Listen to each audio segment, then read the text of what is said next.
I could have gone to the US, I passed naman lahat ng exams, but then it was like a bandwagon. Exam lang tayo ng exam.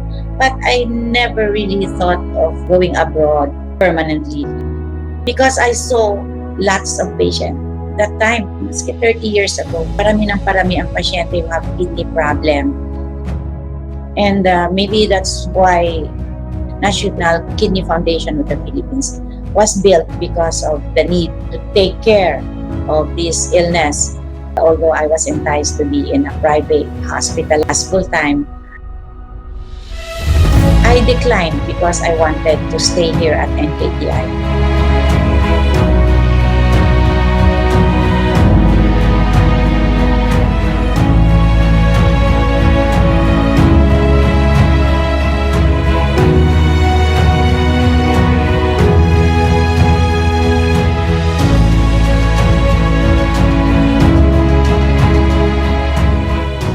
I am Dr. Rosete Liquete.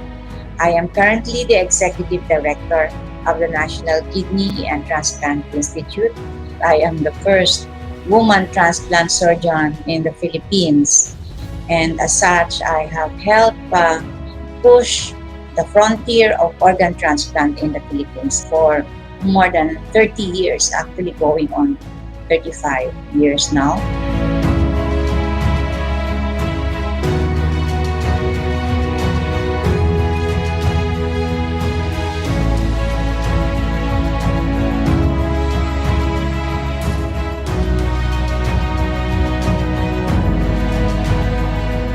As a transplant surgeon dito sa Pilipinas, we have helped a lot of patients who are on dialysis and increased their number of dialysis for the year. It's more of advocacy to promote deceased organ donation, wherein you can ask the family to donate their organs because a lot of patients are waiting for organs for their transplantation. Worldwide, there is shortage in organs, and that's why we campaign for deceased organ donation also.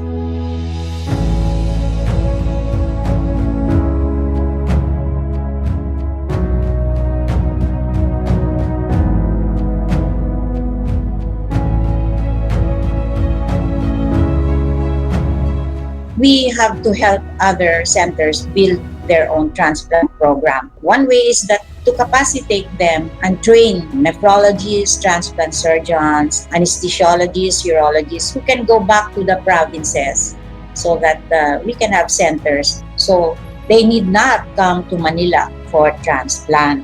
What inspired me or so, transplant is the ultimate treatment if you have end-stage renal disease or liver disease or liver transplantation.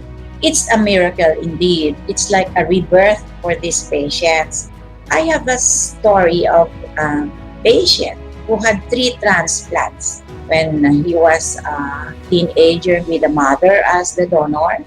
And then of course, through the years, you can have rejection through the years. It's not always forever. Meron ding time na you can have rejection. And then he had rejection when he was like 20s already. The second donor was non-related. And then also this kidney was rejected. This is giving hope also to other patients that even if you reject, you can have the chance to have transplant again. And then the third transplant I did in 1996. The other December, he succumbed not because of rejection, but because of problems of the heart. You see, this patient lived for so many years. Since 1996 after the third transplant. That was the longest time. Kidney patients not only have kidney problem, eventually they can succumb to heart problem and to uncontrolled diabetes.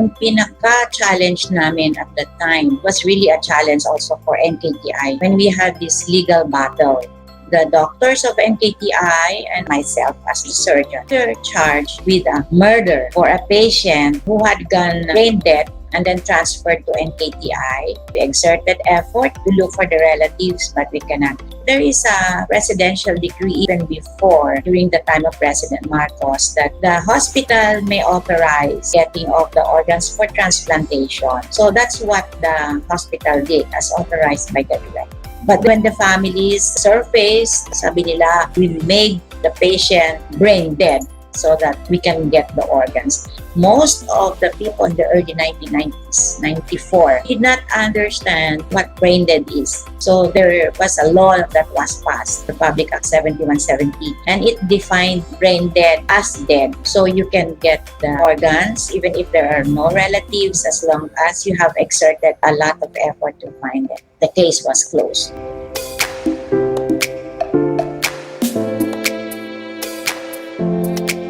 In the past 5 years that I have been a director, marami kaming challenges, of the leptospirosis, yan ang mga natural challenges namin. We have this water crisis in 2018, and of course, this COVID pandemic. It's now the third year of the COVID pandemic, and still it is a challenge to every one of us, how to take care of our patients, our health worker. During this recent lamang na surge natin, we have more than 800 healthcare workers who turned out positive. In the past year, 500 lang, 600. But of course, because of the vaccination, the cases this year have been more mild or even asymptomatic at all.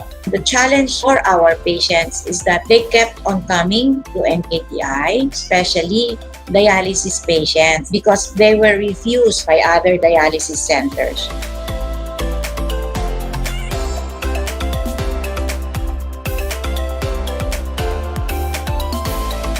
We have limited space at the hospital, and we don't want to infect our non-COVID patients, that we have to build our own COVID field. We had mga tent, like a tent city. It's for the accommodation of COVID patients, so we can cohort them. And then may satellite operating room din kami para sa COVID patients. May satellite radiology area kami para they don't mix at all, kasi it's not good for our patients who are immunocompromised.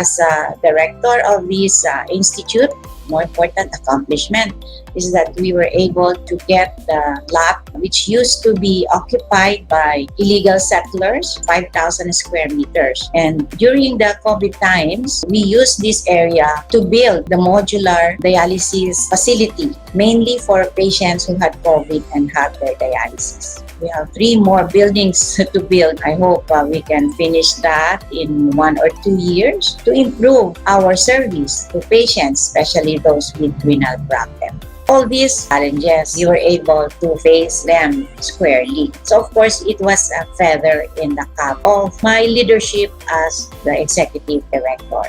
I'm happy because our employees were able to surpass this one also, and we call them heroes. The past 2 years, despite this pandemic, we were able to have international and local recognition. For example, with the Healthcare Asia. Last year, KTI is the specialty center of Asia, given by Healthcare Asia. We were recognized by the International Health Federation in Switzerland. And above all, we still continued with our performance systems to improve the systems in the hospital. That's why we were able to get UV Rhineland ISO accreditation and the performance governance system. And we will be awarded soon by the Philippine Quality Award. That I will be awarded by the President himself if there will be no problems with the COVID anymore.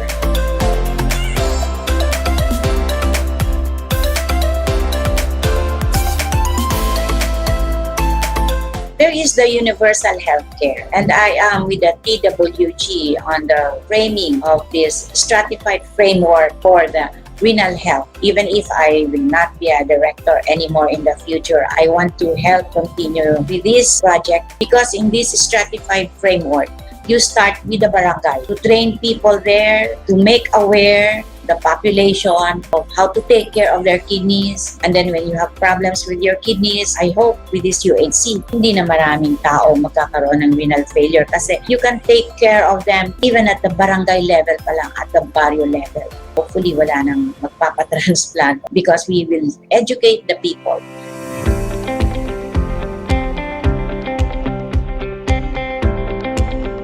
As an awardee, it further widened my horizon. Marami tayong namang kababayan na nandiyan na may very exceptional na nagsiserve sa community. Not only kami mga doktor, marami pa dyan. Kung makita ko nga na iba-ibang sektor ng gobyerno ang napagbigyan ng pagkikilala o napahalagahan, na-realize ko na hindi lang kami mga doktor ang dapat na nandito sa Honors Award na ito.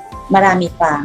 I hope kung sino man ang nakikinig sa ibang sektor ng gobyerno na meron kayong exceptional na kontribusyon sa inyong trabaho, sana naman ay makita rin at mabigyan din kayo ng chance na magkaroon ng award na ito.